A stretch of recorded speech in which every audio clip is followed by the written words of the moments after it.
अच्छा, previous lecture में हमने ये देख लिया कि हम किस तरह से डेटाबेस वगैरह बना सकते हैं और टेबल वगैरह उसके अंदर बना सकते हैं, डेटाबेस को यूज कर सकते हैं। अभी देखेंगे हम किस तरह से अपने टेबल वगैरह में डेटा को इंसर्ट करवा सकते हैं। ठीक है, जैसे हमारे पास माइस्क्ल में भी क्या था, डेटा को इंसर्ट करवाने के लिए क्यूरी थी इंसर्ट इनटू की। यहाँ पर भी बिल्कुल सेम क्यूरी हमारे पास डेटा को इंसर्ट करवाने के लिए। तो यहाँ पर जिस डेटाबेस पर मैं काम कर रहा था वो था मेरे पास यहाँ पर माई डेटाबेस। ठीक है, इसको सबसे पहले तो मैं क्या कर लूंगा, यूज कर लूंगा। यूज करने के लिए या तो आप क्या करें, ड्रॉप डाउन पे क्लिक करके माई डेटाबेस को ऐसे ही सेलेक्ट कर लें, या तो यूज की आप क्यूरी लिखना। मैं क्या करता हूँ, ड्रॉप डाउन पर आता हूँ और यहाँ से आके माई डेटाबेस पे क्लिक कर देता हूँ। ठीक है, मेरा डेटाबेस सेलेक्ट हो गया। ठीक है, और जो उसके अंदर टेबल था मेरे पास, वो टेबल मैं दिखा देता हूँ आप लोगों को। माई डेटाबेस के अंदर टेबल्स के फोल्डर के अंदर ये मेरे पास आ गया टेबल। ठीक है, अगर मैं इस टेबल को भी ओपन करवा कर दिखाऊं और कॉलम्स में जाऊं अगर मैं, तो यहाँ पर मुझे वो कॉलम्स बता देगा भाई कौन कौन से कॉलम मेरे पास। आईडी है जिसकी टाइप मेरे पास इंट है, इसकी वार्चर है, इसकी इंट है, और इसकी मेरे पास यहाँ पर क्या है, और सारे नल है मेरे पास। नॉट नल कोई भी नहीं है। मतलब इसके अंदर नल का क्या मतलब हो कि नल वैल्यूज में स्टोर इसमें करवा सकता हूँ। अगर ये नॉट नल होते तो मैं इसको नल नहीं छोड़ सकता था कॉलम को। ठीक है, यहाँ पर देख ले कोई मेरे पास प्राइमरी की नहीं है, कोई मेरे पास यहाँ पर ऑटो इंक्रीमेंट मतलब आइडेंटिटी वगैरह कुछ भी नहीं है। ठीक है, तो अब मुझे क्या करना है, यहाँ पर आकर इसी टेबल में मुझे डेटा स्टोर करवाना है। सबसे पहला कॉलम है एसटीडी आईडी, फिर एसटीडी नेम, एसटीडी क्लास और एसटीडी सेक्शन। ठीक है, तो अब इंसर्ट करवाने के लिए मेरे पास क्यूरी क्या थी, इंसर्ट इनटू। अब इंसर्ट करवाने के मैंने आप लोगों को बताया था कि दो तरीके होते हैं माइस्क्ल में, कि या तो मैं अपने कॉलम के नाम लिखकर स्टोर कराऊं डेटा, या तो बगैर कॉलम के नाम लिख के स्टोर कराऊं। लेकिन मेरे दोनों में फर्क क्या है, दोनों में मेरे पास फर्क क्या है? फर्क मेरे पास ये है कि हमारे पास अगर मैं अपने टेबल में तमाम कॉलम में डेटा खुद से स्टोर करवा रहा हूँ। ठीक है, समझेगा इस बात को। अगर मैं अपने टेबल के तमाम कॉलम में खुद से डेटा स्टोर करवा रहा हूँ तो मुझे यहाँ पर कॉलम के नाम देने की जरूरत नहीं है। लेकिन अगर फॉर एग्जाम्पल मेरे पास टेबल में यहाँ पर आकर जैसे फॉर एग्जाम्पल 4 कॉलम है, मैं क्या चाह रहा हूँ, चार में से मैं इस इन तीनों में सिर्फ डेटा स्टोर करवाना चाह रहा हूँ, नेम क्लास और सेक्शन में। क्योंकि आईडी मेरे पास समझ ले कि ऑटो इंक्रीमेंट है, खुद से डेटा उसमें जनरेट होकर आएगा। मैं उन 4 कॉलम में से 3 कॉलम में डेटा स्टोर करवाना चाह रहा हूँ, तो मुझे अपनी क्यूरी को वो 3 कॉलम बताने पड़ेंगे कि वो कौन से ऐसे 3 कॉलम है जिसमें मुझे डेटा स्टोर करवाना है। तो यहाँ पर अभी मेरे पास इस केस में क्या है, मैं अपने इन चारों कॉलम में खुद से डेटा स्टोर करवाऊंगा तो मुझे कॉलम के नाम देने की जरूरत नहीं है। मैं सिर्फ इंसर्ट इनटू अ टेबल का नाम लिखूंगा जो कि मेरे पास है टीबीएल स्टूडेंट्स, और उसके बाद यहाँ पर कीवर्ड आएगा वैल्यूज का, और वैल्यूज के बाद बस ब्रैकेट में मैं तमाम वैल्यूज दे दूंगा। अगर वैल्यू मेरे पास इंट है तो मुझे सिंगल कोट्स लिखने की जरूरत नहीं है, मतलब सॉरी डेटा टाइप अगर उसकी इंटीजर है तो मुझे यहाँ पर आकर, या बिग इंट है तो यहाँ पर मुझे आकर सिंगल कोट्स लगाने की जरूरत नहीं है। लेकिन अगर मेरे पास उसकी टाइप कैरेक्टर है या वार्चर है तो मुझे यहाँ पर आकर सिंगल कोट्स में वो डेटा देना पड़ेगा। सबसे पहला कॉलम है एसटीडी आईडी का जिसकी टाइप है मेरे पास इंट, तो मैं यहाँ पर डायरेक्टली आके बगैर कोट्स के लिख दूंगा 1। पहला कॉलम हो गया। दूसरा कॉलम करने के लिए क्या करेंगे, कॉमा लगाएंगे। और दूसरा कॉलम है मेरे पास एसटीडी नेम का जो कि जिसकी टाइप है वार्चर, तो यहाँ पर मुझे सिंगल कोट्स लगाने पड़ेंगे। तो मैंने यहाँ पर आकर लिख दिया सिंगल कोट्स में, फॉर एग्जाम्पल मैंने कह दिया मोहम्मद बिलाल। ठीक है, थर्ड कॉलम है यहाँ पर मेरे पास क्लास का। क्लास की मेरे पास यहाँ पर टाइप है इंट, तो मैं यहाँ पर आकर क्या कर दूंगा, लिख दिया मैंने फॉर एग्जाम्पल क्लास 12। और लास्ट है मेरे पास सेक्शन का, सेक्शन की टाइप मेरे पास वार्चर है तो सिंगल कोट्स के अंदर मैंने दे दिया सेक्शन ए। ठीक है, अब इस क्यूरी को मुझे एग्जीक्यूट करवाना है। तो यहाँ पर आकर मैं इस क्यूरी को सेलेक्ट करता हूँ पहले पूरी क्यूरी को, और यहाँ से आके एग्जीक्यूट के बटन पे या तो क्लिक कर दूं या तो F5 प्रेस कर दूं। F5 प्रेस करता हूं मैं यहाँ पर, क्या मैसेज आ गया मेरे पास, वन ड्रॉ इफेक्टेड। ठीक है, वन ड्रॉ इफेक्टेड। लेकिन यहाँ पर मेरे पास मुझे देखना है कि मेरे पास डेटा इंसर्ट हुआ है या नहीं। तो यहाँ पर अब आकर क्या करना है, मुझे अपना डेटा को फैच करवाना है। सेलेक्ट की क्यूरी। ठीक है, रिट्रीव करवाने के लिए कौन सी क्यूरी लगाता हूं मैं, या फैच करवाने के लिए सेलेक्ट की। ठीक है, अगर मुझे तमाम कॉलम का डेटा, तमाम रॉस का डेटा मुझे अपने टेबल का फैच करवाना है तो कौन सी क्यूरी लगाऊंगा मैं, सेलेक्ट स्टैटिक फ्रॉम टीबीएल स्टूडेंट्स। ठीक है, अब मुझे इस क्यूरी को एग्जीक्यूट करवाना है तो पहले सेलेक्ट करवाना पड़ेगा मुझे। मैंने इस पूरी क्यूरी को सेलेक्ट करवाया। अब यहाँ पर देखें, अगर तो आपका कर्सर, जो कर्सर होता है मेरा, अगर आपका कर्सर लाइन के एंड में ब्लिंक कर रहा हो और आपको पूरी लाइन सेलेक्ट करनी हो, सिर्फ लाइन की बात कर रहा हूं, ठीक है, तो आप प्रेस करेंगे यहां पर आकर शिफ्ट और होम, होम।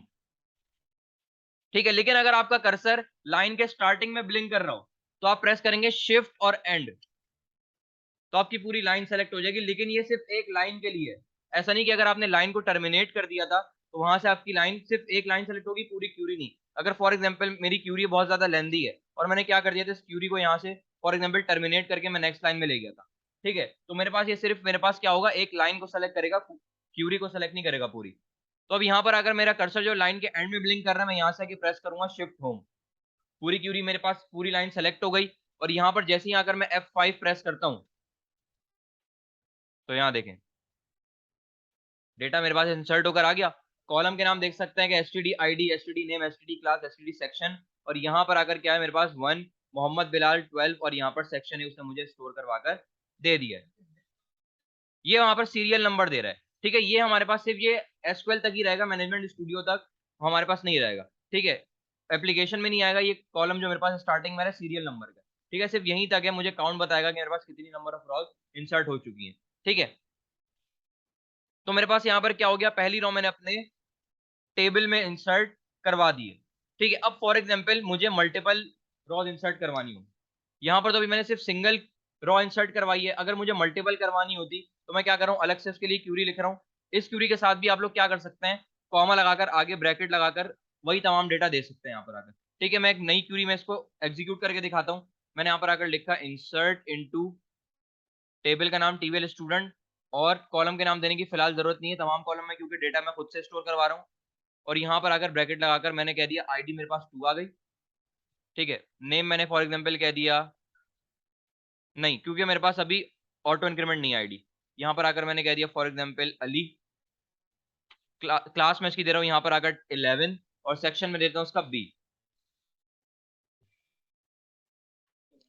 ठीक है। ये तो मेरे पास एक रॉ इंसर्ट करके लेकर आएगा। अगर मुझे मल्टीपल रॉ एक साथ इंसर्ट करनी होगी तो मुझे ये कभी भी नहीं करने की जरूरत कि यहाँ से मैं इस क्यूरी को कॉपी पेस्ट पूरा कर लूँ, मतलब मैं मल्टीपल टाइम इंसर्ट इनटू की क्यूरी लगा दूं। ये मेरे पास एक अच्छी प्रैक्टिस नहीं है, इससे भी वही काम हो जाएगा, ठीक है। लेकिन मुझे दोबारा ये इंसर्ट इनटू टीबीएल स्टूडेंट वैल्यूज लिखने की जरूरत नहीं है।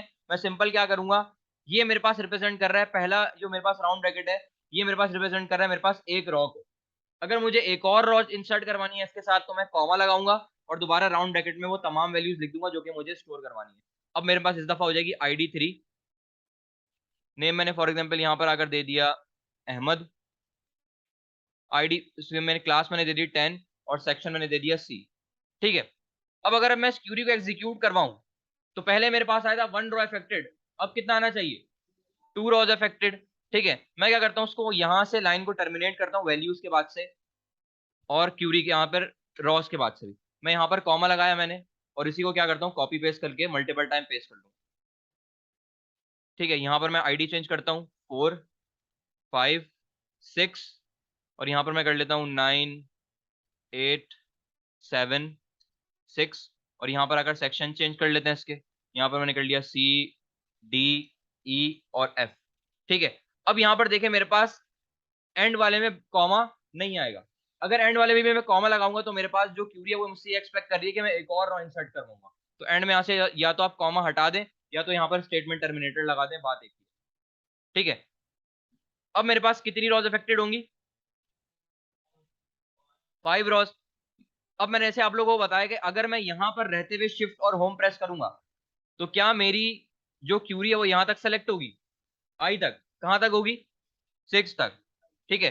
मैं यहाँ पर जैसे ही शिफ्ट और होम प्रेस करता हूँ तो यहाँ पर देखिए, ठीक है। तो आपने पूरा माउस से इसको सेलेक्ट कर लिया तो कीबोर्ड से सेलेक्ट कर लें। जैसे अब यहाँ पर आकर मैं क्या करता हूँ F5 प्रेस करता हूँ तो देखिए मैसेज क्या आ गया, 5 रॉज अफेक्टेड, ठीक है। अब अगर मुझे सेलेक्ट की स्टेटमेंट दोबारा एग्जीक्यूट कराएं तो मुझे दोबारा लिखने की जरूरत नहीं है, मेरे पास क्योंकि ऑलरेडी लिखी हुई है। और ऐसा नहीं कि अगर मैंने एक दफा किसी क्यूरी को एग्जीक्यूट करवा दिया सेलेक्ट वगैरह की तो मैं उसको दोबारा एग्जीक्यूट नहीं करवा सकता हूँ, ठीक है। मैंने सेलेक्ट किया उसको दोबारा और F5 प्रेस करता हूँ तो यहाँ पर देख सकते हैं मेरे पास रॉज इंसर्ट होकर यहाँ पर आ चुकी है, ठीक है। नेम मैंने चेंज नहीं किया, डुप्लीकेट हो रहे हैं, बाकी मेरे पास आईडी क्लास और सेक्शन मेरे पास चेंज हो चुका है, ठीक है। तो इस तरह से क्या करवा सकते हैं आप लोग, at a time single raw भी इंसर्ट करवा सकते हैं अपने टेबल में और मल्टीपल रॉज भी स्टोर अपने टेबल में करवा सकते हैं। फिर जैसे मैंने दूसरा तरीका बताया आप लोगों को कि अगर फॉर एग्जाम्पल मुझे यहाँ पर मेरे टेबल में 4 कॉलम और 4 में से सिर्फ मुझे 2 में डेटा स्टोर करवाना है, ठीक है।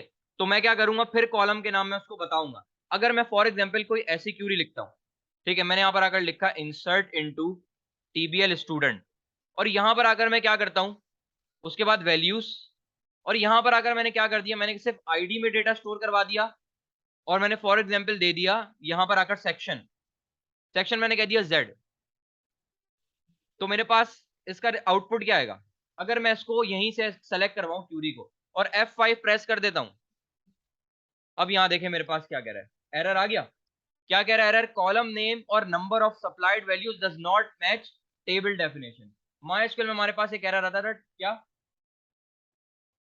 Value count doesn't match column count, कि हमारे पास जो वैल्यू का काउंट है आपके कॉलम के काउंट से मैच नहीं हो रहा। तो यहां पर भी बिल्कुल वही सीन हो रहा है कि कह रहा है भाई नंबर ऑफ कॉलम और नंबर ऑफ सप्लाइड वैल्यूज दोनों मेरे पास क्या हो रही है, आपस में मैच नहीं करवा रही। आपने कॉलम दिए में 4 और उसमें से सिर्फ 2 में वैल्यू स्टोर करवाना चाह रहे हैं, ठीक है, तो मेरे पास ये स्टोर नहीं होगा। लेकिन अगर मैं यहां पर अपने टेबल को ये बता दूं कि सिर्फ मैं 2 कॉलम में डेटा स्टोर करवाना चाह रहा हूं, तो यहां पर अब आकर क्या करूंगा, मैं 2 कॉलम वो बता दूंगा जिसमें मैं डेटा स्टोर कराना चाह रहा हूं। पहला मेरे पास आईडी है, तो मैंने यहां पर आकर कह दिया एसटीडी आईडी। सेकंड मेरे पास है एसटीडी सेक्शन, तो यहां पर मैंने कह दिया एसटीडी सेक्शन। अब मेरे टेबल को पता है कि यहां पर मेरे पास 2 कॉलम में स्टोर करवाना डेटा और उसकी वैल्यू भी मैंने यहां पर आकर दे दी है 2।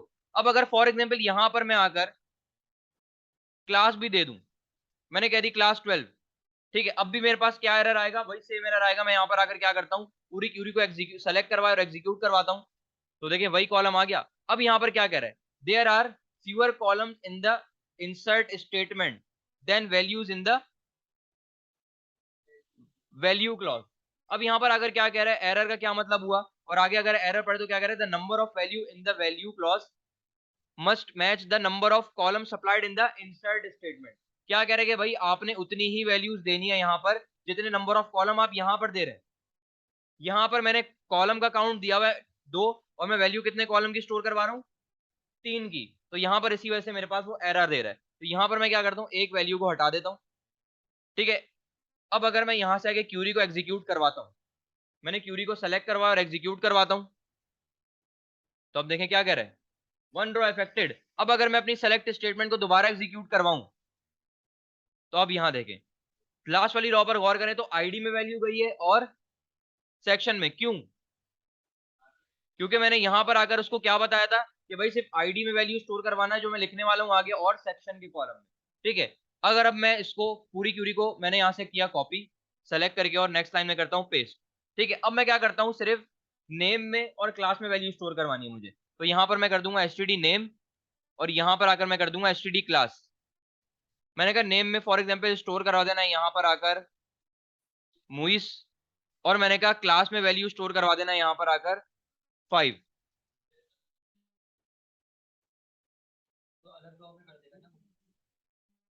तो मैं अलग रॉम में इंस्टॉल करवाना चाह रहा हूँ, अपडेट थोड़ी करवाना चाह रहा। ठीक है, F5 प्रेस करता हूँ,